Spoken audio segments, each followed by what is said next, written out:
દાહોદ જ્યાં ફાઇનાન્સ બેંકની નકલી બ્રાન્ચનો પર્દાફાશ થયો। 2 દિવસ અગાઉ બીજા બાજુએ ઉત્કર્ષ સ્મોલ ફાઇનાન્સ બેંકની નકલી બ્રાન્ચ ખોલી।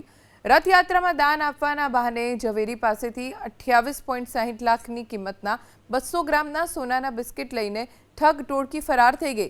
ઠગાઈને અંજામ આપવા માટે ભેજા બાજુએ નોકરી માટે ઈચ્છુક યુવક યુવતીના ઇન્ટરવ્યૂ લઈ મહિલા અને પુરુષોને નોકરી પર પણ રાખ્યા। એટલું જ નહીં, નકલી બ્રાન્ચનું ભાડું પણ ચેક મારફતે આપ્યું હતું।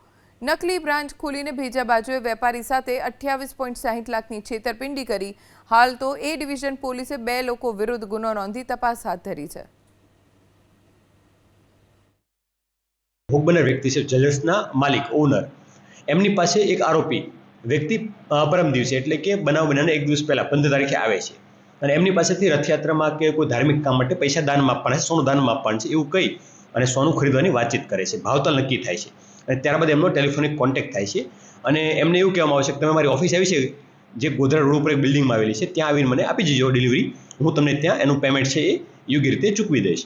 એટલે વ્યક્તિ છે સોનાના જે જ્વેલર્સના શોપના ઓનર એ ત્યાં જાય છે સોનું લઈને અને એમની ઓફિસ છે જે બનાવટી અને કથિત જે આખી રચના ઊભી કરી હતી ત્યાં એમણે પ્રી પ્લાનથી તે ટેબલ, ફર્નિચર, કોમ્પ્યુટર એવું સેટઅપ ગોઠવી રાખ્યું હતું જેથી કરીને વ્યક્તિને એના ઉપર પ્રથમ દૃષ્ટિએ ભરોસો આવી જાય અને ઓફિસમાં જાય છે। ઓફિસમાં એમને સોનું હેન્ડઓવર કરે છે અને જે આરોપી છે એમને જણાવે છે કે હું તમને મારી બાજુમાંથી તિજોરી રૂમ છે એમાંથી પૈસા લાવી તમને આપી દઉં છું અને વ્યક્તિ અંદરના બારણામાંથી અંદર જાય છે।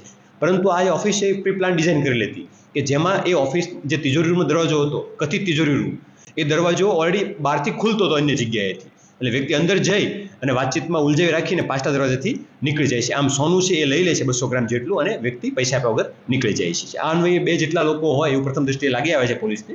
અલગ ટીમો બનાવી પોલીસની તપાસ હાલમાં ચાલુમાં છે।